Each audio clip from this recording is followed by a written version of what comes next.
مصر الذي قال عنها رسول الله صلى الله عليه وسلم: أهلها في رباط إلى يوم القيامة.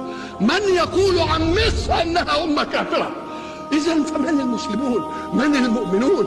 مصر التي صدرت علم الإسلام إلى الدنيا كلها، صدرته حتى إلى البلد الذي نزل فيه الإسلام. هي التي صدرت علماء الدنيا كلها علم الإسلام. أنا أقول عنها ذلك هو تحقيق العلم في أزهرها الشريف. وأما دفاعا عن الإسلام فانظروا إلى التاريخ. من الذي رد همجية التتار عنه؟ إنها مصر. من الذي رد هجوم الصليبيين على الإسلام وعلى المسلمين؟ إنها مصر.